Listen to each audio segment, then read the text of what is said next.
안녕하세요. 보낸자TV의 보낸자입니다. 자, 오늘은 저mit 가경으로 치닫고 있는 쿠팡 사태에 대해서 같이 한번 생각해보는 그런 시간을 갖도록 하겠습니다. 사실 이번에 쿠팡의 개인정보 유출 사건으로 지금 이 문제가 굉장히 커지고 있지만, 사실은 지난번 그 쿠팡의 퇴직금에 관련돼서 그 수사가 제대로 되지 않은 사건, 또 그 이전에 쿠팡에 많은 노동자들이 사망을 했죠. 왜 이렇게 쿠팡에서 많은 노동자들이 사망을 하는가? 거기에 대해서 뉴스타파 같은 데서 아주 심층 보도를 많이 했습니다. 그럼에도 불구하고 우리가 그 쿠팡에 대해서 어떤 임계점에 도달하지 못한 그런 느낌을 가지고 있었던 것 같아요. 그런데 이번에 개인정보법 위반, 그 개인정보를 갖다 유출한 거에 대해서 쿠팡이 대응하는 태도가 매우 아나무인격의 태도를 보이고 있었지 않습니까? 그렇기 때문에 거기에 대해서 저 사람들은 왜 이렇게 함부로 우리 국민들을 대하는가? 자기들이 잘못해놓고는 제대로 된 사과도 안 하고 뭐 유출이라도 그러지 않고 노출이라고 이렇게 표현하는 것. 그러니까 이 이유가 뭔가? JP 모건에서 이 사태에 대해서 한국민들이 대체제가 없기 때문에 독점적으로 이 쿠팡을 사용하고 있기 때문에 쿠팡이 독점적인 지위를 가지고 있기 때문에 이 사태는 일회성, 뭐 상당한 액수겠지만 일회성 어떤 그 비용을 치르고 나서 금방 회복될 것이다. 이런 식으로 JP 모건에서 전망을 했는데 그것 때문인지 너무 아나무인 태도를 보이고 있는 거죠. 우리 국민들은 또 이런 거 가만히 그냥 넘기지 않지 않습니까? 계속 봐주다가 어느 순간에 임계점에 도달하면 폭발하는 게 또 우리 국민인데 번킴이 뭐 한국계지만 한국 사람이 아니라서 한국인들의 심성을 제대로 잘 이해를 못하는 건지 아니면 기본적으로 이 사람의 마인셋, 마음 자세에 기본적으로 우리가 일반적인 사람들이 갖고 있는 마음 자세와 다른 마음 자세를 갖고 있는지 우리가 거기에 대해서 힌트를 얻을 수 있는 아주 중요한 보도가 있어서 오늘 같이 공유하고자 합니다. 오늘 MBC에서 그 범킴이 2019년도 실리콘밸리의 한 투자자가 이렇게 쓴 전시의 지도자상이라는 내용을 쿠팡 내 지도자들과 공유했다는 내용을 보도했는데 그 내용을 보면 굉장히 충격적입니다. 거기에 전시의 지도자상이라는 것이 결국 쿠팡에서도 해고를 용이하게 하는 인사조직을 구축해야 된다고 그렇게 주장을 하면서 의도적인 욕설을 사용하거나 갈등을 의도적으로 증폭하는 이런 식의 리더십을 가지고 해고를 용이하게 하는 그런 것들을 구축할 필요가 있다. 인사조직에 있어서 이런 내용을 의도적으로 부정적인 리더십을 우리가 가질 필요가 있다는 것을 범킴이 공유한 내용을 MBC에서 보도를 했습니다. 이걸 2019년도에 이런 식의 그 내용을 공유했는데 이런 경영자의 마인드가 있었기 때문에 마인셋이 있었기 때문에 2020년도에 그 우리 27살 꽃다운 나이에 죽은 장모 씨의 사망 사건이 일어나지 않았는가. 그리고 사망 후에도 김범석이 메시지를 통해서 이거는 그 쿠팡의 고위직이 폭로하면서 이것이 밝혀졌죠. 시간제 근로자가 어떻게 열심히 일할 수 있느냐 이런 이야기를 했어요. 그러면서 그 대기하거나 잡담하거나 서서 대기하거나 책상에서 업무하거나 PDA를 확인하거나 심지어 물 마시기, 화장실 가기 이런 것까지 장 씨가 과로하지 않았다는 증거를 영상으로 최대한 모으라고 지시를 했어요. 이거는 뭐 증거가 이렇게 남아 있습니다. 이거는 과로사를 은폐하라는 직접적인 지시가 되는 거죠. 근데 결국은 이런 경영 마인드가 이미 2019년도에 이런 식으로 전시의 지도사상이라는 이런 경영 마인드를 갖고 있고 자기만 이런 것이 아니라 실제로 그 밑에 있는 그 리더들에게도 공유를 했기 때문에 그 쿠팡 전체가 이런 그 문화를 가지고 있다 해도 과언은 아니겠죠. 실제로 쿠팡에서 일하는 사람들 중에서 보면 쿠팡에서 이렇게 노동자가 사망 사건에 이르게 되는 여러 가지 요인들을 얘기하는 경우가 많아요. 특히 지금 이 그 장모 씨 같은 경우에도 한 1년 이상 근무한 노동자거든요. 근데 여러분들이 뭐 쿠팡에 뭐 한 달이 2달 걸리면 거기서 일해 본 그런 자영업자들, 그 자영업자들이 요즘 너무 힘들기 때문에 거기서 일해 본 사람들이 굉장히 많이 있기 때문에 쿠팡의 노동 여건을 갖다 그 어느 정도는 이해할 수 있는 요소들이 있지 않습니까?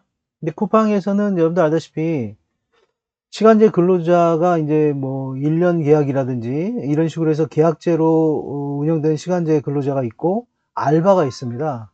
근데 이제 알바 중에서도 상당히 오랫동안 같은 업무를 수행하는 알바가 있지만 그렇지 않고 매일매일 바뀌는 알바가 있어요.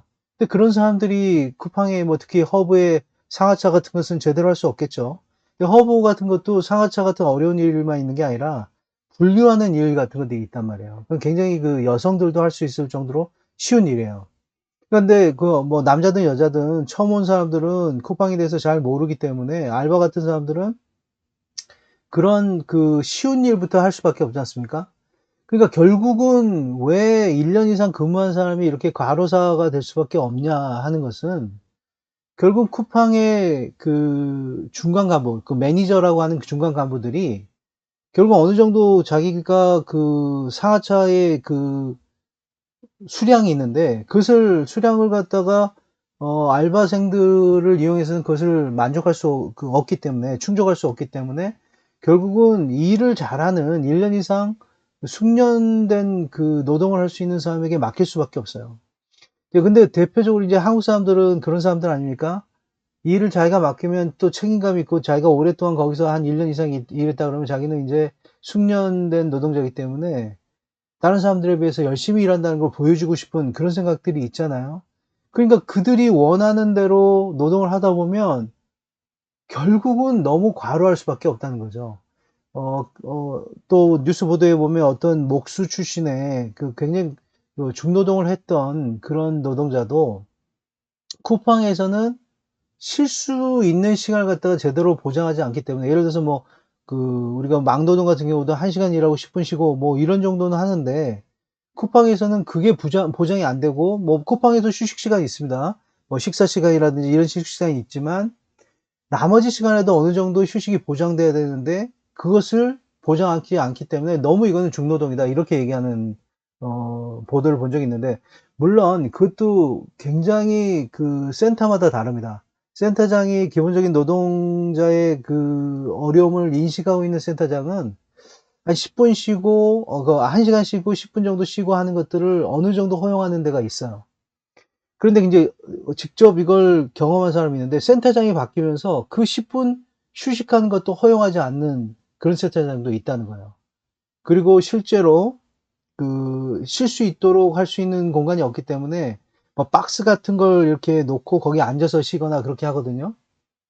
그런데 그 박스도 완전히 없게 만들고 의자 같은 것도 완전히 놓지 않게 만들어서 결국 쉰다는 것도 서서 있도록 할 수밖에 없고 그 서서 쉬는 것도 보장하지 않는 그런 센터장도 있다는 거죠. 그렇게 되면 이제 아무래도 일을 더 하게 되니까 아무래도 자기가 넘길 수 있는 상하차 분량이 더 많아지게 되니까 그것이 업무적인 성과로 이해한다는 겁니다. 그러니까 이런 그 센터장의 마인드는 김범석의 그 범킴의 아까 얘기했던 어떻게 시간제 근로자가 성실하게 일하냐 성과급이 아닌데 시간만 때우면 되는 건데 이 사람들은 열심히 우리가 굴려야지 일하는 사람이다. 그러니까 이 사람들이 죽었다는 것은 개인의 어떤 신체적인 문제에 의해서 죽은 거지 절대로 과로해서 죽은 것은 아니다. 이런 마인드를 갖고 있어요. 이런 식의 경영 마인드를 갖고 있다면 앞으로도 엄청나게 많은 사람들이 죽어서 갈 수밖에 없겠죠. 그렇기 때문에 아마 본인 스스로도 알 거예요. 그러니까 알고 이러는지 아니면은 정말 이런 노동을 해본 적이 없어서 그런지는 저는 알 수가 없지만 결국 이런 그 노동 상황에서 엄청난 사망자가 일어날 수밖에 없다. 궁극적으로 이런 상황에서는 법적인 문제가 야기될 수밖에 없다라고 생각할 수도 있겠죠. 그래서 실제로 쿠팡은 대관 업무에 너무 충실했던 것 같아요. 자신들의 어떤 법적 리스크를 해소하기 위해서는 뭔가 문제가 발생했을 때 그것을 갖다 원활하게 해결할 수 있는 대관 업무에 치중했던 것은 사실인 것 같습니다. 올해만 해도 뭐 다른 수치도 많겠죠. 그러나 올해만 해도 정부와 국회 출신의 그 인사만 해도 16명을 쿠팡이 영입한 걸로 알려졌습니다. 미국 같은 경우에는 최근 5년치의 로비 액수가 150억에 이르는 것으로 알려져 있어요. 결국 이제 이런 식의 대관에만 치중하는, 즉 노동자들의 권익을 위해서 좀 더 회사가 어떤 노력을 할 것인가 하는 생각을 하지 않고 자신들이 노동자를 시간제, 어떤 수단화된 시간제 근로자로만 인식하고 시간만 때우면 끝나는 근로자로 인식하고 그들을 다스리기 위한 어떤 리더십을 갖고 있어야 되는가만 치중하기 때문에 결국 끊임없는 사고가 일어날 수밖에 없다라는 근본적인 원인이 있다는 겁니다. 그래서 그 쿠팡 사태를 우리가 생각하면서 결국은 이제 이런 식의 경영 마인드를 갖는 그 회사의 그 서비스를 우리가 과연 이용하는 게 맞는가라는 근본적인 회의에 도달하게 되는 거죠. 그러면서도 뭐 새벽 배송이라든지 굉장히 편리한 것들이 있기 때문에 JP 모건에서 예측한 것처럼 독점적인 지위를 지금 차지하고 있기 때문에 쿠팡 사태는 그냥 조만간 없어질 것이다. 이런 식의 예상을 우리가 그대로 받아들여야 되는가에 대한 회의가 지금 서서히 일어나고 있는 것 같아요. 그래서 이재명 정부는 이런 불이한 그리고 부조리한 그 상황을 용납하는 그런 정부가 아니잖아요. 그래서 과연 쿠팡이 올바르게 이 기업을 운영하고 있는가에 대해서 아마 조사가 들어간 것 같아요. 오늘 아마 국세청 조사가 시작된 것 같습니다. 특히 이제 여기서는 가장 그 중요한 것이 쿠팡 그 한국 법인에서 쿠팡이 벌어들인 돈을 미국 법인 본사에 제대로 그 회계 처리가 되고 있는지 아니면 뭔가 여기에 불법적인 요소가 있는지 거기에 대한 세무조사를 전격적으로 국세청이 착수하기 시작했습니다. 아마 지금까지 개인정보보호법에 의해서 쿠팡이 3% 정도 그 위반에 관련된 과징금을 물게 되는 것도 거의 1조가 넘는 엄청난 돈이 예상되지만 그 쿠팡의 세무조사가 전격적으로 착수되면 여기에는 법적인 형사법적인 문제까지 포함되기 때문에 이것은 상당한 쿠팡의 충격을 가져다 줄 거로 생각합니다. 그렇지만 이것보다 더 중요한 그 쿠팡의 문제점이 있죠. 사실 얼마 전까지만 해도 그 우리가 이커머스 같은 경우에는 네이버가 독점적인 지위를 차지하고 있었지 않습니까? 근데 쿠팡이 굉장히 많은 돈을 투입해 가면서 굉장히 오랫동안 적자를 유지해 가면서 공격적인 마케팅을 하다 보니까 결국은 네이버에서 쿠팡으로 이커머스 1위의 자리가 넘어가게 됐죠. 네이버도 여러 가지 문제점이 있죠. 특히 그 네이버 같은 경우에는 그 대국민 서비스가 굉장히 취약합니다. 그러니까 네이버 같은 경우에 연대 불편 신고 같은 걸 할 때 보면 전화를 걸기가 굉장히 어려워요. 그러니까 우리나라에서 그 국민들이 어려움이 있을 때 직접 전화를 해서 문제를 해결하는 경우가 굉장히 많은데 네이버가 그런 서비스가 굉장히 약하기 때문에 뭐 환불이라든지 이런 조치가 제대로 빠른 시간 내에 이루어지지 않은 그런 문제점이 발생하게 된 거죠. 뭐 실제로 그 네이버에 한번 전화를 하려고 한번 해보세요. 아마 전화 안 될 겁니다. 여러분들 네이버 같은 경우에는 그 1대1 뭐 그 채팅을 한다든지 뭐 아주 그것도 제대로 바로바로 서비스를 받기 어디서 서비스를 받아야 되는지 잘 모를 거예요. 쿠팡 같은 경우는 적어도 그러한 그 전화를 받아가지고 문제를 해결하는 경우는 있을 겁니다. 그러니까 앞으로 그 네이버가 이번 사태로 국민들이 아마 탈팡을 하는 사람들이 많이 있을 텐데 네이버가 이커머스의 1위 자리를 확보하기 위해서는 그 대국민 서비스를 좀 더 개선해야 될 거예요. 그 네이버는 근본적인 한계가 있지 않습니까? 물류 시스템 같은 거는 갖춰져 있지 않기 때문에 다른 회사들과 협업을 해야 되는 그런 문제점도 있죠. 그렇기 때문에 그 이 협업 시스템을 더 원활하게 갖추고, 그리고 협업하는 데 있어서도 쿠팡의 실수를 다시 반복하지 않도록 이번에 그 사태를 배경으로 해서 네이버도 굉장히 개선할 측면이 있지만, 하여튼 지금 현재로서는 쿠팡을 먼저 이 문제에서 쿠팡이 상당한 반성을 할 수 있도록 소비자들의 권리를 우리가 충분히 보장받을 수 있도록 하는 조치를 먼저 취해야 된다, 이런 생각을 많이 하는 것 같아요. 그래서 실제로 탈팡이 굉장히 많이 이루어지고 있는 것 같습니다. 그래서 개인정보 유출 사태 이후에 거의 300만에서 400만 정도 쿠팡 일일 이용자가 감소한 거 아닌가라는 그런 추정을 DAU 데이터를 보면 우리가 알 수가 있겠죠. 그래서 어떻게 하면 탈팡을 할 것인가를 국회 민주당의 노정면 의원이 실제로 국회에서 시연을 한 적이 있습니다. 그래서 그 와우 멤버십을 갖다가 해제하고, 또 쿠팡의 회원을 어떻게 하면 회원을 갖다 탈퇴할 수 있는지, 그런 내용을 갖다가 노정면 의원이 시연했기 때문에 이 내용을 제가 여기 그 춘천 MBC에서 캡처한 그 사진 화면이 있는데, 좀 이따 그 방송을 끝낸 다음에 설명란에 이 그 동영상들의 링크를 달아 놓겠습니다. 그래서 여러분들이 만약에 필요하다면, 쿠팡을 내가 탈퇴하겠다고 생각한다면 노정면 의원의 이 시연을 그대로 따라 하시면 되겠습니다. 여러분은 어떻게 생각하십니까? 아무리 우리가 편리한 것을 이용하고 싶다 하더라도 그것이 결국은 나와 내 주변, 그러니까 한 다리만 건너면 요즘 자영업자들 중에 일에 그 사업을 잘 못하니까 쿠팡에서 이렇게 노동을 하는 사람들이 많은데, 노동을 몇 번 경험하다 보면 이거 진짜 이럴 때가 안 되는구나, 이런 생각을 많이 갖게 됩니다. 그리고 쿠팡에서 좀 일하다 보면 이건 정말 우리나라 기업이 아니구나라는 걸 느낄 때가 많아요. 물론 이제 그 매니저들이 한국 이름도 있지만, 그 매니저들이 그 외국 이름을 갖고 있어요. 한낱 그 기업에서 일하는 것뿐인데 창씨 개명을 하는 게 말이 됩니까? 뭐 요즘은 안 그런지가 어떤지 모르겠는데 한 2, 3년 전만 해도 그랬다고 그래요. 그래서 무슨 매니저급만 돼도 거기서 미국식 이름을 하나씩 갖고 있는 그런 분위기였다고 그래요. 아마 쿠팡 가보면 전부 영어로 돼 있는 것들이 많이 있습니다. 그리고 뭐 그 휴대폰 같은 경우도 전혀 사용할 수 없어서 쿠팡에 들어가면 어떤 집에서 급한 일이 있을 때 통화가 불가능한 그런 상태가 굉장히 많거든요. 그 이유가 노동자들이 이 불법적이고 불이한 그런 노동 환경에서 그걸 갖다 신고하는 걸 갖다 막는 근본적인 원인이 되는 거죠. 그러니까 뭐가 그 어떤 회사에서 개인적인 휴대폰 사용을 불가능하게 하는 회사가 어디 있습니까? 그 결국은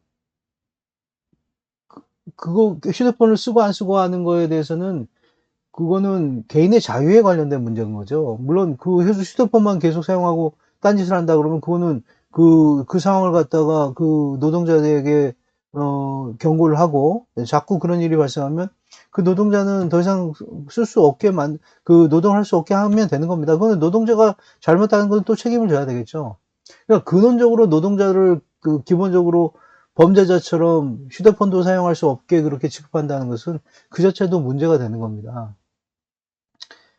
뭐 우리가 직장에서 일할 때 집이나 뭐 이런 데서 아무 일도 일어나지 않는다는 게 보장될 수 있어요? 그래서 연락이 불가능하게 한다는 것은 말이 안 되는 거죠. 직접적인 연락을 할 수 있는 그런 시대에 그 휴대폰을 사용할 수 없게 만든다는 것도 문제가 굉장히 심각한 겁니다. 그러니까 하여튼 그 쿠팡에서는 나름대로 자기들은 최선을 다해서 노동 환경을 유지하려고 노력한다고 이렇게 강변할지 모르겠지만, 이 최고 경영자, 그 창업주가 이런 식의 경영 마인드셋을 갖고 있다면 그 밑에 있는 리더들은 이 쿠팡의 문화를 그대로 따를 수밖에 없다는 사실, 우리가 충분히 이해하면 이번 주에는 아마 그 여러분들이 강력하게 쿠팡에 대해서 소비자의 권리를 한번 보여줄 때가 되지 않았는가, 이런 생각을 합니다. 그렇게 되면 쿠팡도 뭐 반성을 해서 다시는 그런 일을 하지 않을 수도 있겠고, 또 이번 사건 때문에 엄청난 피해를 봐서 다시 재개가 힘든 상황이 될 수 있겠고, 어떤 경우에라도 우리나라에서 이 쿠팡을 대체할 수 있는 여러 기업들이 있습니다. 물류 기업들도 많이 있고, 그리고 이커머스도 많이 있기 때문에 또 쿠팡처럼 대규모로 한번 우리가 성장을 한번 해보겠다는 그런 생각을 갖고 있는 기업이 또 탄생할 수도 있는 겁니다. 그렇기 때문에 이번 기회를 그냥 넘어가지 말고 우리나라 소비자들의 권리를 또 유지하면서 동시에 기업 내에서 이커머스라든지 물류 산업에 종사하는 그 노동자들의 권리가 보장될 수 있는 기업 환경이 유지되기를 바라는 마음입니다. 오늘 그 쿠팡에 대해서 한번 생각을 해봤는데요. 근데 이제 마무리하면서 제가 그 지난 시간에 얘기했던 대법원에서 예규를 신설해서 내란 전담 재판부, 대법원에서는 뭐 국가 그 중요 사건 전담 재판부라는 그런 이름을 쓰고 있는 것 같은데, 거기에 대해서 그 지금 민주당이 대법원의 예규하고 상관없이 법안을 밀어붙이는 그런 그 사건에 대해서 제가 이야기를 한 바가 있는데, 이거는 뭐 여러 번 얘기했지만 대법원이 잘못한 거죠. 그러니까 내란 사건이 일어나자마자 선제적으로 이러한 내란 전담 재판부에서 신속하고 공정한 재판을 진행하기 위해서 노력을 했어야 됐어요. 근데 그걸 하지 않았기 때문에 이 사태가 난 거니까.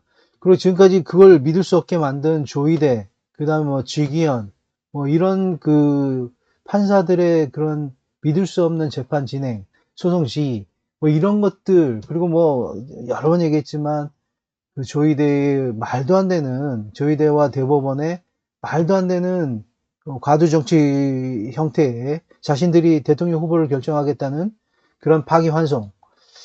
3개월 후면 국민들이 국민주권을 행사할 수 있는 그런 기회가 있는데도 불구하고 자신들이 대통령 후보를 갖다 결정하겠다는 과도 정치적인 발상, 반민주주의고 반헌법적인 발상, 국민주권을 훼손하는 발상에 대해서 저는 상당히 그 비판을 많이 했습니다. 이번에도 굉장히 늦었기 때문에 그 이번 사건에 대해서 어, 대법원이 예규를 신설한 것은 이건 꼼수다라는 걸 분명히 지적했어요. 근데 왜 꼼수냐? 이걸 민주당이 받지 않고 그걸 그대로 민주당이 밀어붙였을 때 민주당이 함정에 빠질 수 있기 때문에 저는 꼼수라고 한 거예요. 이런 사태가 있을 때 과거에 김대중 대통령 같으면 어떻게 결정을 했을까요?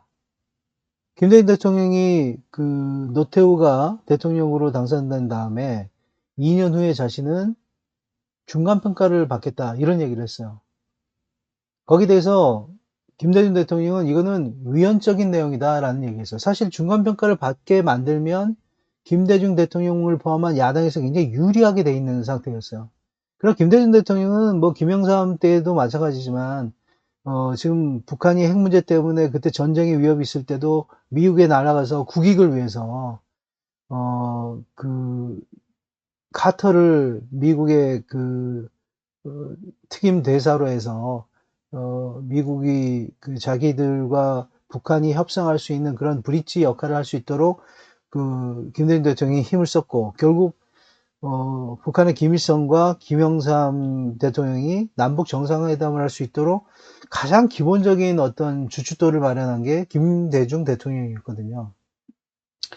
그러니까 자신의 어떤 개인적인 이득이나 그 정당의 이득 이런 것보다는 국가 전체의 이익을 위해서 노력했던 분이 김대중 대통령이었는데, 그 노태우의 중간평가도 그런 차원에서 이거는 위헌적인 요소가 있다. 우리나라는 중간평가, 미국같이 무슨 중간에 선거가 있어서 중간평가의 개념이 있는 게 아니기 때문에 이런 경우에 우리나라 같은 경우는 중간평가에 헌법적인 그런 요소가 없다. 그렇기 때문에 이런 걸 실시하는 게 이 자체가 위헌이다 라고 하면서 과감하게 중간평가를 하지 않아도 된다는 것을 이야기해 줬거든요. 저 같은 경우도 지금 김대중 대통령이었다면 이번에 대법원이 꼼수를 써서 함정을 만들어 놨잖아요. 사실 민주당이 이걸 법안으로 통과시켜도 되고 안 통과시켜도 돼요. 그런데 이 법안을 통과시키는 게 실익이 있는가를 살펴봐야 될 거 아닙니까? 이 법안을 통과시키지 않더라도 대법원 그리고 지기현 같은 판사가 말도 안 되는 판결을 내릴 수는 없다고 전 여러 번 강조했습니다. 심지어 그것은 국민의힘조차도 윤석열이나 김건희가 석방되는 그런 판결은 원하지 않는다고 얘기했어요. 만약에 윤석열이나 김건희가 석방돼서 대로를 할부한다면 이런 사건이 일어난 다음에 20년 이상은 국민의힘은 어떤 선거에서도 이길 수 없다라고 저는 얘기했어요. 이건 최악의 경우입니다. 그걸 다 알고 있기 때문에 국민의힘도 윤석열이나 김건희가 법정 최고형을 받을 걸 기대할 겁니다. 일부 소수의 극우층은 그걸 원하지 않는 사람이 있겠지만 생각이 제대로 된 사람이라면 이런 윤석열과 김건희와 단절함으로써 그 사람들이 법정 최고형을 받으면 자연스럽게 단절되면서 다음 어떤 프레임으로 넘어가기를 원하는 거지. 끊임없이 지금 윤석열, 김건희의 프레임 속에 말려들어서 내란 정당이라는 프레임 속에서 그들이 갇혀있기를 원하지 않지 않겠습니까? 그러면 우리나라 국민들이 아주 극소수의 정말 좀 이해가 안 되는 그런 세력들 말고는 국민의힘의 대다수의 정상적인 합리적인 사고를 하고 있는 사람들까지 포함해서 윤석열과 김건희에 대해서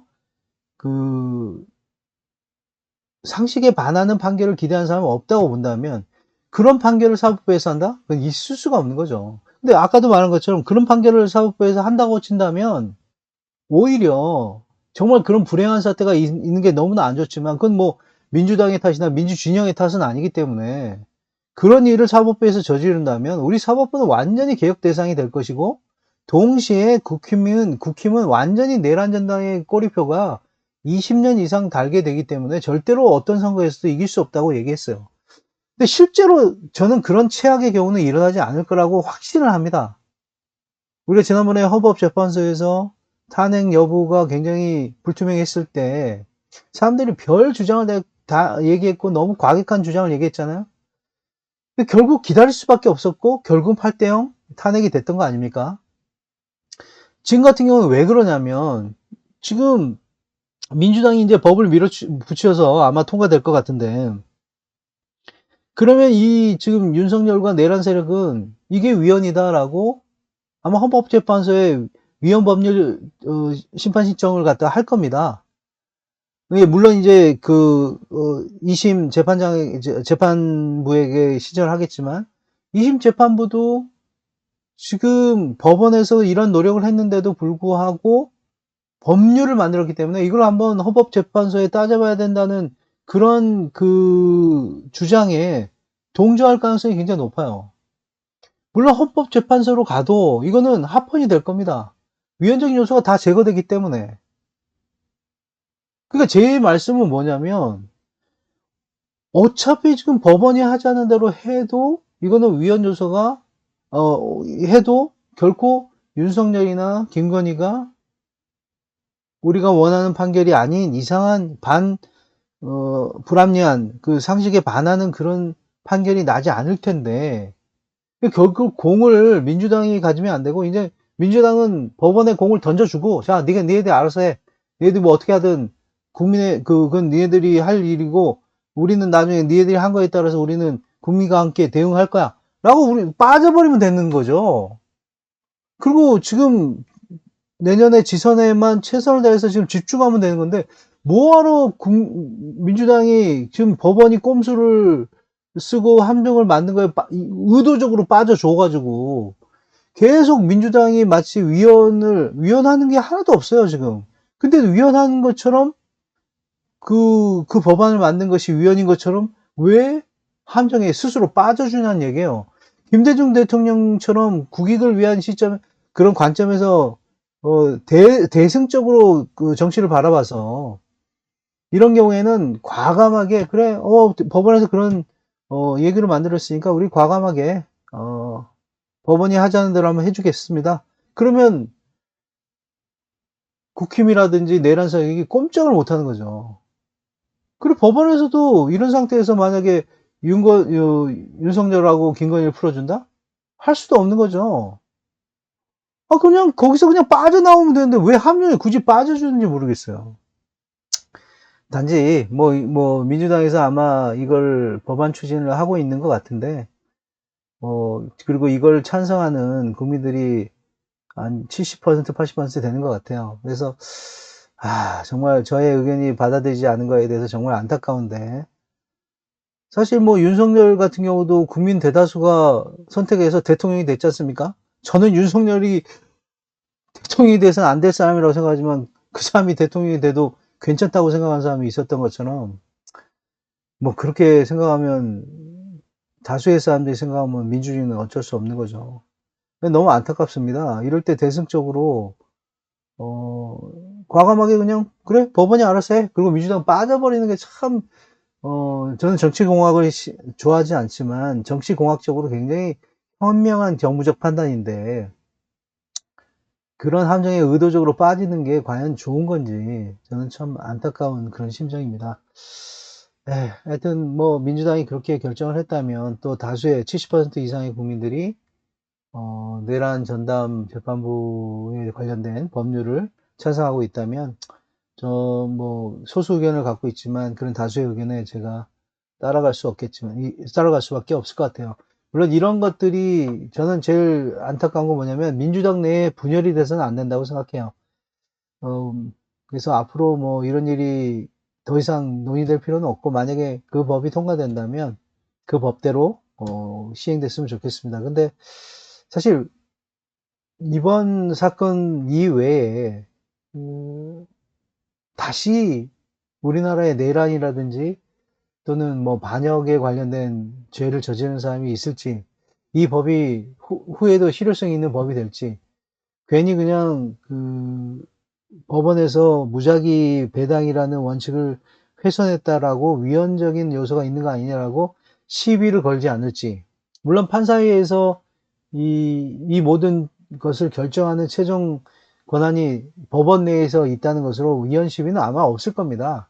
그러나 그런 시비에 말려드는 것이 과연 정부적 판단이 옳은 것인지에 대해서는 좀 회의가 있습니다. 그러나 이런 일 때문에 민주당과 민주진영 내에서 다시 분열이 일어날 필요는 없기 때문에, 제가 이 법안이 통과되기 전에 의사를 표명했는데도 불구하고 소수 의견으로 그냥 묻혀버리기 때문에, 민주적인 어떤 절차에 의해서 다수의 의견이 아마 이것을 원하는 거기 때문에 저는 여기서는 이제 받아들일 수밖에 없는 것 같아요. 근데 좀 아쉬움이 있지만, 민주당과 민주 진영 내부의 이 문제 때문에 분열이 일어나지는 않기를 바라고, 저 같은 생각을 하는 사람들도 이미 이 민주당의 이런 결정이 일어났고 많은 사람들이 또 그것을 원한다면, 시간이 좀 지체될 게 눈에 뻔히 보이지만, 위헌 법률 신청, 법률 제청 같은 것들이 일어나서 윤석열이 빨리 재판을 받지 않고 일어날 재판이 지연될 가능성도 있지만 한번 지켜보도록 하죠. 더 이상 저도 이 내용에 대해서는 이야기하지 않겠습니다. 자, 여러분들, 장시간, 굉장히 오랜 시간인데 34분에 걸쳐서 녹화를 했네요. 굉장히 오랜 시간 이 방송을 들어줘서 매우 감사하고, 중요한 거는 우리가 어떤 주장을 하든 논리적이고 합리적 주장을 통해서 상대편 의견에 귀를 기울이고 그 주장이 의미가 있고 논리적이고 합리적이면 받아들일 생각도 해야 되고, 저 같은 경우도 내란 전담 재판부에 대해서 밀어붙이는 것도 의미가 있는 거 아닙니까? 그 대법원이 사전에 선제적으로 이 일을 1년 전에서부터 하지 않았기 때문에, 그래서 대법원을 개혁하는 데 있어서 중요한 시작이라 생각하고 그렇게 하는 거기 때문에 그 논리도 전혀 받아들이기 어려운 것은 아니기 때문에 제가 소수 의견을 가졌지만 제가 받아들이고, 차라리 이런 것보다는 법원 행정처를 갖다 폐지한다든지 또는 대법원 숫자를 늘린다든지 대법원의 대법관 숫자를 늘린다든지 사심제를 도입한다든지 법 왜곡죄를 도입한다든지 이런 것들을 통해서 사법 개혁을 갖다 이때 해야 된다고 생각하는데, 쓸데없이 함정에 빠진다는 저는 생각이 있었거든요.